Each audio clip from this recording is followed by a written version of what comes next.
Hello friends, good evening. मैं अर्चना सिंह सरकारी math classes में आपका स्वागत करती हूँ। आई होप आप सभी लोग ठीक होंगे। जैसा कि मैं आपको चैप्टर वाइज लेके चल रही हूँ, आई होप सभी लोग अपने अपने अच्छे से प्रिपरेशन कर रहे होंगे और अच्छे और रिवीजन भी कर रहे होंगे। नोट्स भी आई होप आप लोग नोट्स भी रेडी करते जा रहे होंगे। ये हमारी सरकारी math classes CTET, UP TET और सुपर टेट की इन्वायरमेंट ऑनलाइन क्लास है। मंडे टू फ्राइडे रात 9 से 10 ये मेरी क्लास होती है। तो आप सभी लोग अगर आप जुड़ना चाहते हैं आप ईवीएस से, तो आप 9 से 10 मंडे टू फ्राइडे आप क्लास ले सकते हैं। चलिए अब हम क्लास चैप्टर वाइज आज हम आपको भूकंप चैप्टर लेके चलते हैं। कौन सा? भूकंप। उससे भी क्वेश्चन बनते ही हमारे टेट, यूपी टेट के चयनित छात्र हैं जो हमारे संस्था से ऑफलाइन जुड़े थे। चलिए एक बार सभी लोग लाइक और शेयर कर दें, जिससे कि ज़्यादा से ज़्यादा लोग क्लास का लाभ ले सकें। जो भी छात्र हमारे चैनल से नए जुड़ रहे हो वो प्लीज़ एक बार सब्सक्राइब करें, ताकि सबसे पहले आपके पास नोटिफिकेशन आ सके। चलिए आप लोग अब रेडी हो जाइए और क्लास लेने के लिए। चलिए आज हम अर्थक्वेक यानी कि भूकंप कैसे, मतलब भूकंप आने पर हमें क्या क्या करना चाहिए, ठीक है। तो चलिए अर्थक्वेक भूकंप के बारे में जानते हैं। भूकंप आने पर हमें क्या करना चाहिए। सबसे पहले हमें खुले में जाना चाहिए, जो खुला एरिया होता है ना उस पर जाना चाहिए, उधर जाना चाहिए। फर्श पर गिर जाओ, मतलब फर्श पर लेट जाना चाहिए।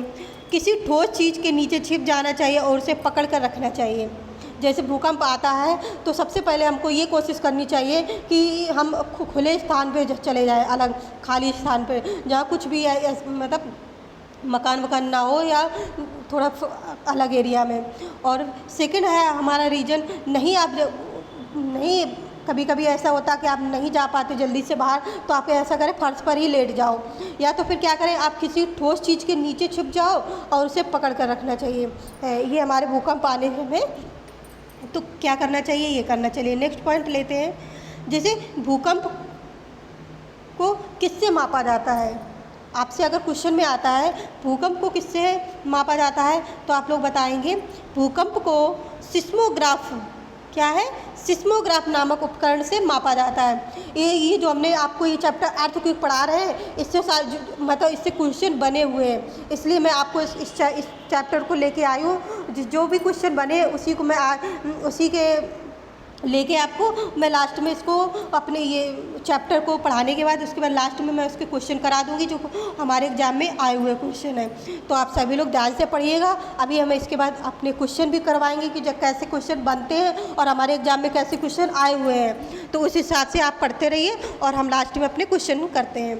तो आपने देखा कि भूकंप हम किससे मापते हैं। भूकंप को हम सिस्मोग्राफ से नामक उपकरण से मापते हैं। किससे मापते हैं? सिस्मोग्राफ नामक उपकरण से मापते हैं। याद रखिएगा आप लोग कि भूकंप को किससे मापते हैं, सिस्मोग्राफ से। चलिए नेक्स्ट पॉइंट है, भूकंप की तीव्रता को किससे मापते हैं। भूकंप की तीव्रता को किससे मापते हैं। भूकंप की तीव्रता को रिएक्टर स्केल से मापते हैं। रिएक्टर स्केल से मापते हैं। पूछा जाएगा आपसे भूकंप की तीव्रता को किससे मापते हैं, तो आप बताइएगा कि भूकंप की तीव्रता को रिक्टर स्केल से मापते हैं। अगर आपको पूछा जाए भूकंप का उपकरण किससे मापते हैं, तो भूकंप सिस्मोग्राफ नामक उपकरण से मापते हैं। तो आपको समझ में आया। नेक्स्ट पॉइंट है कि गुजरात में भूकंप रोधी भवन में गोबर प्लस मिट्टी युक्त ईंटें लगाई जाती हैं। अधिकतर आपने देखा होगा ये जो गुजरात साइड है ना, बहुत ज़्यादा भूकंप आता है उस साइड। तो वहाँ पे क्या होता है, जो मकान होते हैं, अपने भवन होते हैं जो वहाँ गोबर प्लस मिट्टी दोनों के युक्त की ईंटें लगाई जाती हैं। अगर आपसे पूछ लिया जाता है कि गुजरात में जो भूकंप रोधी भवन है ना, उसमें कौन सी किस चीज़ की ईंटें लगाई गई हैं, तो आप लोग बताइएगा कि गोबर प्लस मिट्टी युक्त ईंटें लगाई जाती है वहाँ पे। आई होप आपको सब समझ में आया। भूकंप किससे मापते हैं, भूकंप की तीव्रता किससे मापते हैं, और जो गुजरात में भूकंप रोधी भवन है उसकी ईंटें किससे बनी होती हैं, तो गोबर प्लस मिट्टी की बनी होती हैं। तो आपको क्लियर होगा इतना। चलिए नेक्स्ट पॉइंट लेते हैं। जो भी छात्र हमारे चैनल से नए जुड़ रहे हो वो प्लीज़ वीडियो को लाइक और सब्सक्राइब करें ताकि सबसे पहले आपके पास नोटिफिकेशन जा सके। जो भी छात्र हमारे चैनल से जुड़े हुए हैं वो प्लीज़ एक बार सभी लोगों को शेयर करते हैं ताकि ज़्यादा से ज़्यादा लोग इस वीडियो का, इस क्लास का लाभ ले सकें। अगर आपको CDP की क्लास लेनी है तो CDP की क्लास हमारी मंडे टू फ्राइडे 6 से 7 PM आपकी चलती है। और अगर आपको मैथ की क्लास लेनी है तो आप 10 से 11 आप हमारी मैथ की क्लास भी ले सकते हैं। तो आइए नेक्स्ट पॉइंट पे चलते हैं। नेक्स्ट पॉइंट है 26 जनवरी 2001 के भुज भूकंप के बाद प्लास्टिक के तंबू लगाए गए थे। 26 जनवरी 2001 के भुज भूकंप के बाद किसके तंबू लगाए गए थे? प्लास्टिक के तंबू लगाए गए थे। किसके लगाए गए थे? प्लास्टिक के। आपसे अगर पूछ लिया जाता है जो 26 जनवरी 2001 में जो भुज भूकंप का नाम रखा गया था भुज, तो ये जो भुज भूकंप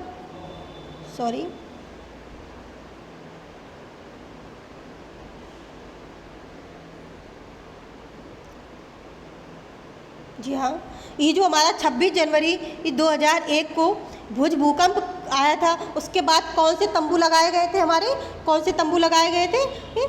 प्लास्टिक के तंबू लगाए गए थे। कौन से तंबू लगाए गए थे? प्लास्टिक के तंबू लगाए गए थे। तो आपको क्लियर हुआ?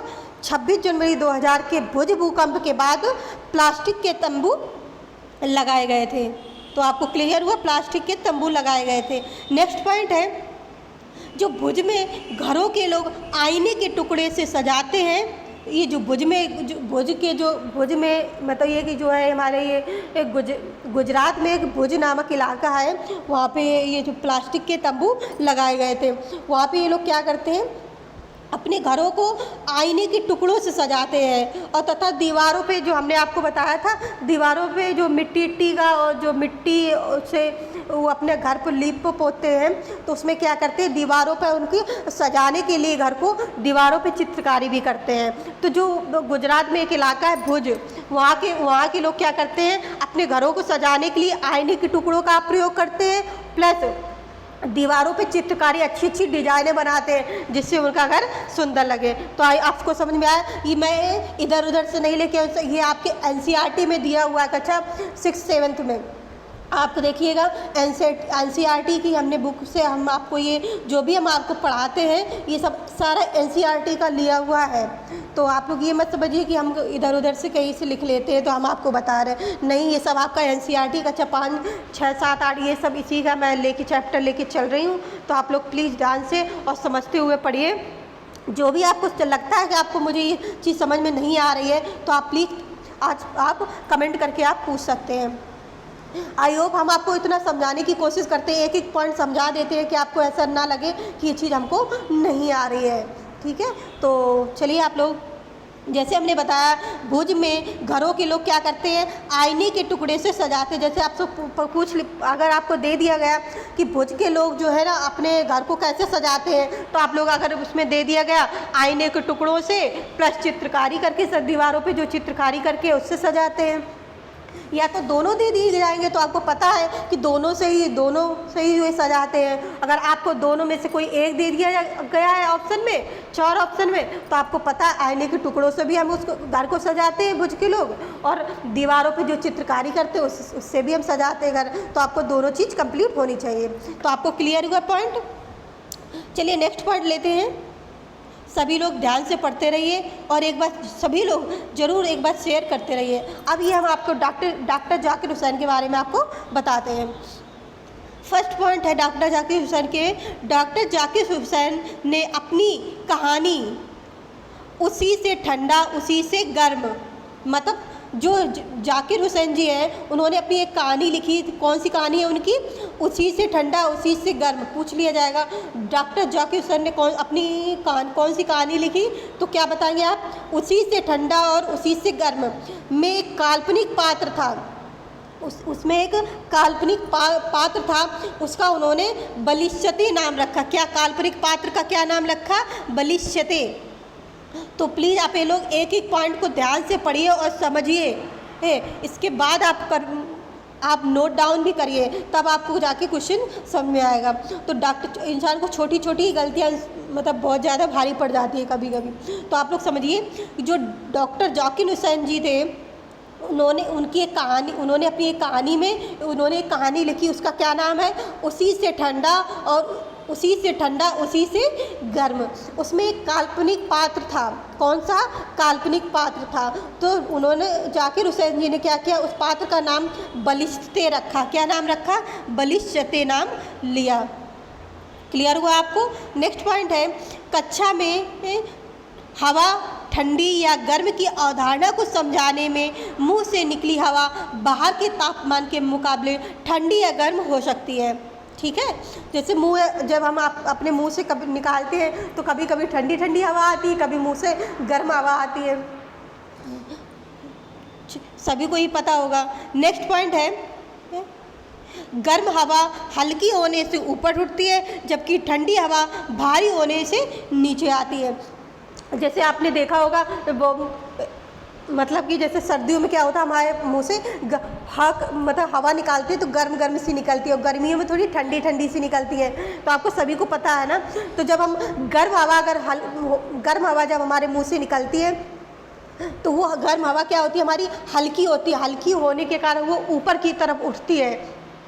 जो हवा हमारी ठंडी हवा निकलती है, वो ठंडी हवा होती है, वो हमारी भारी हवा होती है, वो भारी होने के कारण नीचे आ जाती है। क्या कैसे होती है? नीचे को आती है। तो आपको समझ में आया, गर्म हवा हल्की होती है इसलिए वो ऊपर को जाती है और ठंडी हवा हमारी भारी होती है इसलिए वो नीचे की तरफ आती है। तो आपको क्लियर हो गया ये जो जाकिर हुसैन जी ने क्या क्या बताया। नेक्स्ट पॉइंट लेते हैं। सभी लोग अच्छे से पढ़ते रहिए और अपने नोट्स भी बनाइए। अगर आपको इसकी पीडीएफ चाहिए तो आप हमारे टेलीग्राम पे जाकर आपको इसकी पीडीएफ ही मिल जाएगी। तो सब लोग अच्छे से पढ़ते रहिए और नोट्स भी बनाइए। सभी को एक बार शेयर ज़रूर कर दीजिएगा आप लोग, ताकि ज़्यादा से ज़्यादा लोग इस क्लास का लाभ ले सकें। तो जो भी छात्र हमारे नए चैनल से नए जुड़ते हैं वो प्लीज़ सबसे पहले सब्सक्राइब किया करें, उसके बाद आप क्लास ज्वाइन करें, ताकि जो भी इसके आगे आपको जो भी नोटिफिकेशन हो आपके पास जा सके। तो ओके, अब हम आपको पढ़ा रहे हैं श्वसन। अभी हमने क्या पढ़ाया था? आपको पहले पढ़ाया हमने भूकंप के बारे में। भूकंप किससे मापा जाता है, भूकंप की तीव्रता किससे मापी जाती है, और भूकंप को जब भूकंप आ जाता है तो हमें क्या क्या करना चाहिए। फिर मैंने आपको डॉक्टर जाकिर हुसैन के बारे में बताया कि उन्होंने कौन सी कहानी दी है, उनके काल्पनिक पात्र का क्या नाम था, कैसी उनकी ठंडी हवा गर्म हवा कैसे ऊपर नीचे जाती है। अब हम आपको बता रहे श्वसन। किसके बारे में बता रहे हैं आपको? श्वसन। फर्स्ट पॉइंट है, मनुष्य प्रति मिनट 16 से 18 बार सांस लेता है। मतलब 1 मिनट में कितनी बार सांस लेता है? 16 से 18 बार। तो आपसे पूछ लिया जाएगा मनुष्य प्रति मिनट कितनी बार सांस लेता है, तो आप क्या बताएंगे? 16 से 18 बार हम मनुष्य सांस लेता है। अगर आप व्यायाम करते हैं, व्यायाम के दौरान आपको सांस लेनी है तो वो सांस क्या है? 20 गुना क्या हो जाती है? बढ़ जाती। क्या हो जाती है? 20 गुना बढ़ जाती है। मनुष्य प्रति मिनट 16 से 18 बार सांस लेता है। व्यायाम के दौरान उसकी जो श्वसन दर होती है वो क्या होती है? 20 गुना बढ़ जाती है। कितने गुना बढ़ जाती है? 20 गुना बढ़ जाती है। तो आपको क्लियर हुआ? 20 गुना बढ़ जाती है। नेक्स्ट पॉइंट है, डॉक्टर स्टेथोस्कोप द्वारा हृदय की धड़कन को सुनते हैं। जो डॉक्टर होते हैं वो अपने हमारे हृदय की धड़कन को किससे सुनते हैं? जो वो गले में मतलब उनके जो लटका रहता है, तो क्या करते हैं? स्टेथोस्कोप, इसको क्या बोलते हैं? स्टेथोस्कोप। इसके द्वारा ये क्या करते हैं? हमारे हृदय की धड़कन को सुनते हैं। अगर आपसे पूछ लिया जाता है कि डॉक्टर लोग हृदय की धड़कन को किससे सुनते हैं, तो आप लोग क्या बताएंगे? स्टेथोस्कोप के द्वारा सुनते हैं। किसके द्वारा सुनते हैं? स्टेथोस्कोप। मैं आपको एक एक पॉइंट, एक एक क्वेश्चन 2-2, 3-3 बार मैं इसको रिपीट कर देती हूँ, जिससे आपको ना अच्छे से समझ में आए। अगर आपको कुछ नहीं सुन पा रहे हैं फिर भी आप अच्छे से उसको सुन सके, इसलिए मैं उसको एक एक क्वेश्चन को 2-2, 3-3 बार रिपीट कर देती हूँ। तो हमने आपको बताया डॉक्टर लोग हृदय की धड़कन को किससे सुनते हैं? स्टेथोस्कोप द्वारा इस हृदय की धड़कन को सुनते हैं। तो आपको क्लियर हुआ? चलिए नेक्स्ट पॉइंट लेते हैं। जी हाँ, नेक्स्ट पॉइंट है हमारा गांधी जी और भीमराव अम्बेडकर जी के बारे में। क्या है इनके मतलब गांधी जी और भीमराव अम्बेडकर के बारे में आइए जानते हैं। फर्स्ट पॉइंट है, गांधी जी ने महाराष्ट्र के वर्धा में महादेव भाई के साथ मिलकर संडास की सफाई का अभियान चलाया था। यहीं से सब लोग अपने अपने जो संडास है वहीं से क्या हुआ, सफाई का अभियान अपने अपने घर में जो सब लोग कर लेते हैं सफाई, यहीं से आरंभ हुआ। सबसे पहले गांधी जी ने ये कहाँ पे चलाया था संडास की सफाई का अभियान?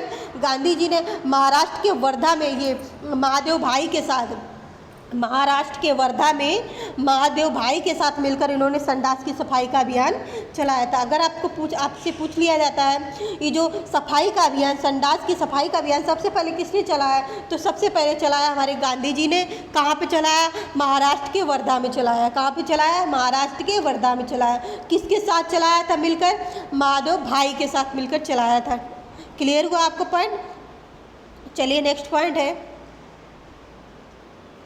पॉइंट है, महाराष्ट्र के गोरेगांव में, जो महाराष्ट्र है वहाँ पे एक गोरेगांव है में भीमराव अम्बेडकर जी छुट्टियाँ मनाने आए थे। उनके कोई रिलेशन में था तो वो वहाँ पे गए थे अपनी छुट्टी मनाने के लिए। तो वहाँ से भारत का संविधान इन्हीं की अगुवाई में तैयार हुआ। जो हमारा संविधान आपने अगर पढ़ा होगा तो हमारा संविधान किसकी अगुवाई में तैयार हुआ? भीमराव अम्बेडकर जी के द्वारा के इन्हीं के अगुवाई में तैयार हुआ। तो आपको समझ में आ गया? चलिए नेक्स्ट पॉइंट लेते हैं। सभी लोग अच्छे से क्लास लेते रहें और समझते भी रहें, और हो सकता है आप, अगर हम तो चाहते हैं आप जो भी नोट, अगर आपको लगता है कि हमारा मतलब मेन पॉइंट है तो आप उसको नोट भी कर सकते हैं। चलिए अब हम आपको बता रहे हैं खाद के बारे में, ठीक है। तो फर्स्ट पॉइंट है, ज्वार और बाजरे की जगह अब गेहूँ व कपास की खेती ज्वार बाजरे की जगह अब गेहूं और कपास की खेती ने ले लिया है। पहले क्या होता था, सब पहले क्या ज्वार और बाजरे ज़्यादा मतलब बोए जाते थे। क्या बोए जाते थे? पहले ज्वार और बाजरा पहले मतलब सबसे पहले की जमाने मतलब पहले बोए जाते। अब क्या है, अब उनकी जगह में गेहूं और कपास की खेती ज़्यादा होने लगी। किसकी खेती? गेहूँ और कपास की खेती। अगर आपसे पूछ लिया जाता है कि मतलब कि ज्वार और बाजरे की जगह आप किसने ले ली है, या पहले प्राचीन में क्या होता था कि सबसे ज़्यादा ज्वार और बाजरे की खेती होती थी। अब क्या होने, आप किसकी ज़्यादा खेती होने लगी? गेहूँ और कपास की खेती अब ज़्यादा होने लगी। तो आपसे पूछ लिया जाएगा कि ज्वार बाजरे की जगह आप किसने ले ली, तो आप क्या बताएंगे? ज्वार बाजरे की जगह अब गेहूं और कपास की खेती ने ले ली। तो क्लियर हुआ आपको? नेक्स्ट पॉइंट है, महंगी खाद का प्रयोग करने से फसल में जल्दी कीड़े लग जाते हैं। अब मतलब सब लोग जो किसान लोग होते हैं वो क्या करते हैं, सोचते हैं कि हम अगर अच्छी वाली खाद डाल देंगे तो हमारी फसल अच्छी होगी। नहीं, क्योंकि उसमें उस फसल में क्या होता है, जल्दी कीड़े लग जाते हैं। तो ये आप मतलब ये मत सोचिए कि अगर हम महंगी खाद डाल देंगे तो हमारी फसल अच्छी उगेगी। नहीं, क्योंकि अगर महंगी खाद डालते हैं आप तो उस फसल में क्या होता है, जल्दी कीड़े लग जाते हैं। ठीक है। तो आपको अगर क्वेश्चन दे दिए ऐसे, अगर उसमें क्वेश्चन बनता है तो आप कैसे बताएंगे कि महंगी खाद का उपयोग करने से फसल में क्या हो जाता है, तो क्या बताएंगे आप? महंगी खाद का प्रयोग करने से फसल में जल्दी कीड़े लग जाते हैं। तो आपको क्लियर हुआ? जो भी ये इस चैप्टर में जो भूकंप का चैप्टर था आपके एनसीईआरटी कक्षा 5th 6th में, जैसा वही मैं आपको चैप्टर लेके आपको पढ़ा रही हूँ। ठीक है। तो उसमें जो भी पॉइंट थे मैं आपको वही पॉइंट बता के क्लियर कर दे रही हूँ। जो भी समझ में ना आए, आपको कुछ भी लग रहा है कि नहीं इसके बारे में हमें समझ में नहीं आ रहा है, तो आप प्लीज़ कमेंट करके ज़रूर पूछिएगा। और हाँ, प्लीज़ आप लोग सभी लोग क्लास के अंत में फीडबैक देना मत भूलिएगा। कोई फीडबैक नहीं डालता है, तो इसलिए सभी लोग अपना अपना फीडबैक ज़रूर दीजिएगा। चलिए नेक्स्ट पॉइंट लेते हैं।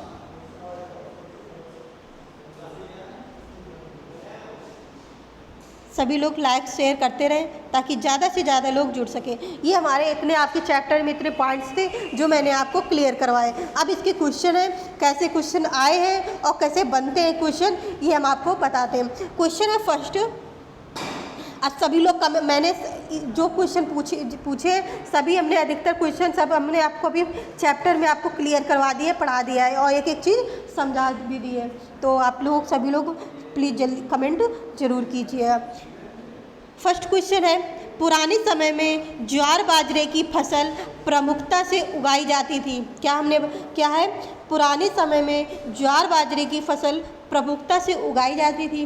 आजकल इसकी जगह किस फसल ने ले ली है। अभी अभी मैंने पॉइंट, अभी हमने जब खाद के बारे में जो हमने आपको पढ़ाया था उसमें हमने सबसे फर्स्ट पॉइंट ही था जो मैंने आपको क्लियर करवाया था, कैसे कि पहले हमारे सबसे पहले पुराने लोग तो क्या करते थे, कि पहले ज्वार और बाजरे की खेती करते थे। पुराने समय में लोग क्या करते थे, ज्वार और बाजरे की खेती करते थे। अब वो जो ज्वार बाजरे की जगह किसने ले ली है, तो वही आपको बताना किसने ले ली है। फर्स्ट है ऑप्शन धान और गेहूँ, सेकेंड ऑप्शन है गन्ना और गेहूँ, थर्ड ऑप्शन है गेहूँ और कपास, और हमारा फोर्थ ऑप्शन है चना या सरसों। तो प्लीज़ आप लोग जल्दी से कमेंट करिए। आई होप आप सभी को ये क्वेश्चन आता होगा, तो प्लीज़ सभी लोग कमेंट करिए इसका आंसर क्या होगा।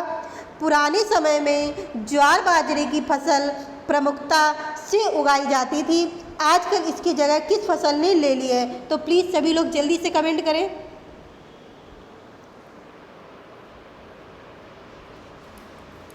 जिसने अच्छे से मन लगा के पढ़ा होगा उसको तुरंत ये क्वेश्चन आ गया होगा। तो प्लीज़ सभी लोग बताइए। बहुत लोग क्वेश्चन इसका आंसर दे भी रहे हैं अच्छा सही। तो प्लीज़ कौन सा आपने बताया, गेहूं और कपास, कौन सा ऑप्शन सही है, थर्ड। कौन सा है, थर्ड, गेहूं और कपास।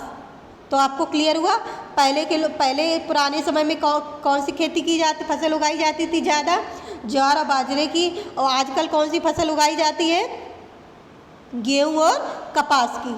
तो क्लियर हुआ आपको। चलिए नेक्स्ट पॉइंट है, जो भी बच्चे छात्र ध्यान से जिसने क्लास ली होगी वो क्वेश्चन का आंसर आप तुरंत दे दोगे, और जो ध्यान से नहीं पढ़ रहा होगा उसको समझ में नहीं आया होगा। तो चलिए नेक्स्ट है क्वेश्चन है, इसीलिए मैं आपको एक एक पॉइंट को दो तीन बार अच्छे से समझाती हूँ कि अगर आपको क्वेश्चन में भी आ जाए ना तो आपको तुरंत समझ में आए कि मैम ने ये बताया था। चलिए नेक्स्ट क्वेश्चन है हमारा, भूकंप किस उपकरण से मापा जाता है। सबसे पहले मैंने यही आपको बताया था, भूकंप किस उपकरण से मापा जाता है। 2-3 बार मैंने उसका नाम भी लिया था जिससे आपको याद हो जाए कि किस उपकरण से मापा जाता है। तो आप लोग कमेंट करिएगा, मैं ऑप्शन बता रही हूँ। फर्स्ट ऑप्शन है बैरोमीटर, सेकंड ऑप्शन है सिस्मोग्राफ, थर्ड ऑप्शन है रिक्टर पैमाने पर, एंड फोर्थ ऑप्शन है हमारा ओडोमीटर पर। तो सभी लोग कमेंट करिए, भूकंप किस उपकरण से मापा जाता है। ज़्यादा से ज़्यादा लोग सभी छात्र लाइक और शेयर करें ताकि ज़्यादा से ज़्यादा लोग इस क्लास को ले सकें और इसका लाभ ले सकें। सभी लोग अपने अच्छे से नोट्स बनाते चले। सीडीपी की भी क्लास भी लें आप, क्योंकि आप सीटेड वाला एग्ज़ाम सीटेड आने ही वाला है, कभी भी वो आ सकता है। तो आप लोग सीटेड की भी क्लास लें और मैथ की भी क्लास अच्छे से लें और दोनों के अपने नोट्स बनाएं। और जो भी डाउट्स हो आप उस जगह आप कमेंट करें और आप अपने डाउट्स को क्लियर करें।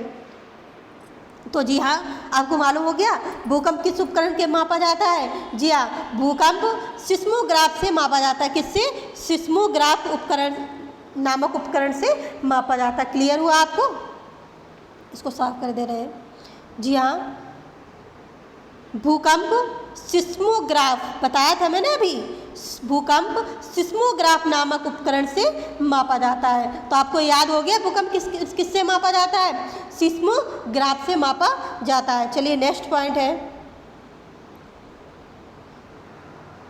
नेक्स्ट क्वेश्चन है हमारा, निम्न में से कौन सी परिघटना कक्षा में प्रदर्शित नहीं की जा सकती। मतलब कौन सा हम इसको प्रदर्शित नहीं कर सकते। ऑप्शन ए है बर्फ निर्माण, ऑप्शन बी, एक मिनट,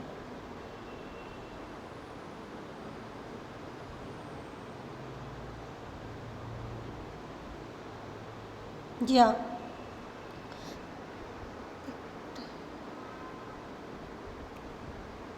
जी हाँ, निम्न में से कौन सी परिघटना कक्षा में प्रदर्शित नहीं की जा सकती। ऑप्शन ए बर्फ निर्माण, ऑप्शन बी वाष्प बिंदु निर्माण, ऑप्शन सी कोहरा निर्माण, एंड ऑप्शन डी बर्फ से तरल निर्माण। तो सभी लोग एक बार जो भी, अगर हमने आपको कोई क्वेश्चन अगर नहीं बताया, मतलब क्लास में जो नहीं हो पाया है वो मैं आपको क्वेश्चन के माध्यम से आपको क्लियर कर दूंगी। तो आप लोग बिल्कुल टेंशन मत लीजिएगा। तो आप लोग कमेंट अपने दिमाग से सोचिए और बताइए कि निम्न में से कौन सी परिघटना कक्षा में प्रदर्शित नहीं की जा सकती। बर्फ का निर्माण, वाष्प बिंदु का निर्माण, कोहरा निर्माण या बर्फ से तरल निर्माण। तो आप लोग सभी लोग कमेंट करके बताइएगा।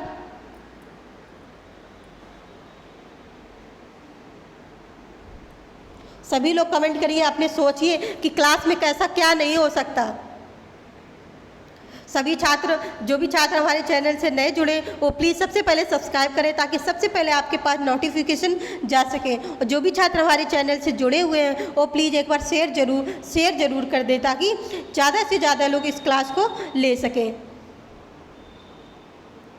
अच्छे से मन लगा के पढ़िए। मैं इसीलिए चैप्टर वाइज एक एक चैप्टर मैं आपको लेके चल रही हूँ, उसके क्वेश्चन भी बताती हूँ ताकि आपको एग्ज़ाम के टाइम पे कोई कन्फ्यूजन ना हो। आप बस एक बार थोड़ा सा रिवीजन करके आप चले जाएँ और आपका काम हो जाएगा। तो आपको समझ में आया कि निम्न में से कौन सी परिघटना कक्षा में प्रदर्शित नहीं की जा सकती है। जी हाँ, देखिए कोहरा निर्माण। सबसे पहले मैं आपको बता रही हूँ किसके बारे में, कोहरा। एक मिनट, सबसे पहले मैं आपको बता रही हूँ कोहरा निर्माण। इसको कोहरा अपने क्लास में आप कोहरा निर्माण कर सकते हैं, क्योंकि जब जैसे आप क्या होता है, आप गूगल चश्मा देखा है आपने, चश्मा में जैसे हवा करते हैं तो क्या होता है, जैसे हवा मारते हैं चश्मा में तो क्या चश्मा क्या बद्दा बद्दा पूरा हो जाता है। तो हमारा क्या है, उससे मतलब उससे आप बता सकते हैं कि इस तरह से ऐसे कोहरा का निर्माण होता है। बर्फ़ से तो अगर आप अपने घर से बर्फ़ ले आइए और यहाँ पर रख दीजिए तो वो बर्फ़ क्या हो जाएगी, पिघल जाएगी, तरल हो जाएगी। वाष्प बिंदु का भी निर्माण, आप खाली बर्फ़ का निर्माण नहीं कर सकते। किसका निर्माण? आप क्लास में बर्फ़ का निर्माण कर लेंगे? नहीं कर पाएंगे। तो यही हमसे पूछा गया है कि बर्फ़ का निर्माण परिघटना कक्षा में प्रदर्शित नहीं की जा सकती है। तो आपको क्लियर हुआ, बर्फ का निर्माण की परिघटना, बर्फ निर्माण की परिघटना कक्षा में प्रदर्शित नहीं की जाती है। बाकी अब सारे तीनों क्या है, आप परिघटना आप कक्षा में प्रदर्शित कर सकते हैं। खाली एक ऐसा बर्फ निर्माण है जो आप क्लास में बर्फ तो आप क्लास में नहीं कर सकते निर्माण बर्फ का। तो यही हमारा क्या है, राइट ऑप्शन है। तो राइट ऑप्शन क्या हुआ, बर्फ निर्माण। क्लियर हुआ आपका? बर्फ निर्माण की परिघटना कक्षा में प्रदर्शित नहीं की जा सकती। क्लियर हुआ आपको? चलिए नेक्स्ट पॉइंट लेते हैं। मैं आपको एक एक पॉइंट समझा रही हूँ, फिर भी आपको अगर कुछ समझ में नहीं आ रहा हो तो आप ज़रूर कमेंट करके पूछिएगा, मैं आपको उसके बारे में आपको एक क्लियर कर दूँगी।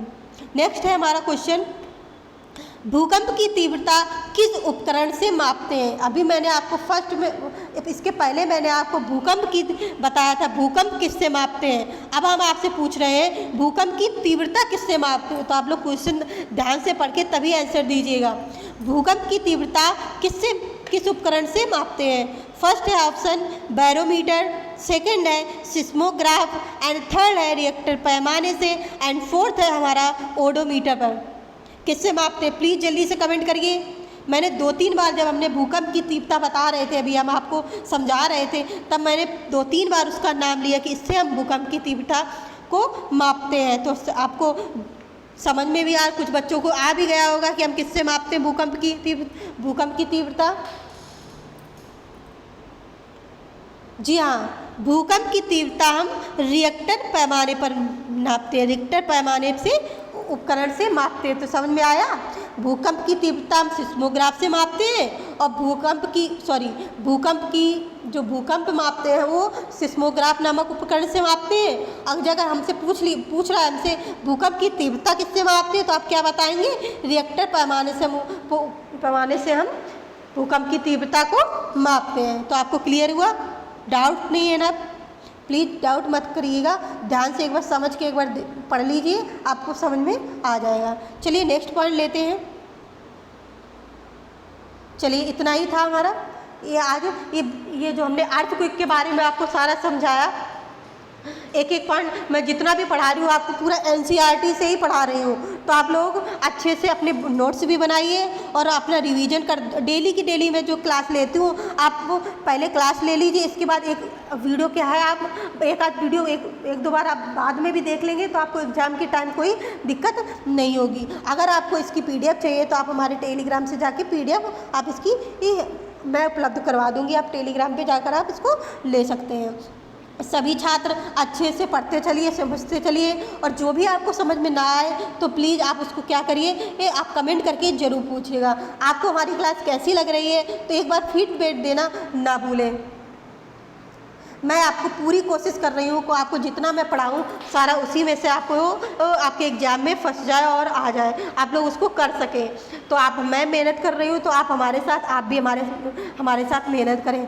अगर आपको लगता है कि हमें CDP की क्लास और मैथ की क्लास लेनी है तो आप ज़रूर लें। अब हमारी जो सरकारी मैथ क्लासेज है, अब आपको ना, अगर आपको करंट अफेयर्स भी सुपर टेट वाले हैं जिसको करंट अफेयर पढ़ना है ना, तो आप वो लोग डेली, हमारी जो डेली करंट अफेयर हमारी चल रही है 8-10 AM से चलती है। तो आप हमारी करंट अफेयर की क्लास लेना चाहते हैं तो आप 10 AM से आप क्लास ले सकते हैं। अगर आप हमारे ऑफलाइन एकेडमी व्योम एकेडमी से जुड़ना चाहते हैं तो हमारे फ़ोन नंबर 9910386775 आप संपर्क कर सकते हैं। ओके फ्रेंड्स, अच्छे से ध्यान से पढ़ते रहिए और डेली रिवीजन ज़रूर कीजिएगा ताकि आपको एग्ज़ाम के टाइम कोई दिक्कत ना हो। Okay friends, thanks for watching. जय हिंद।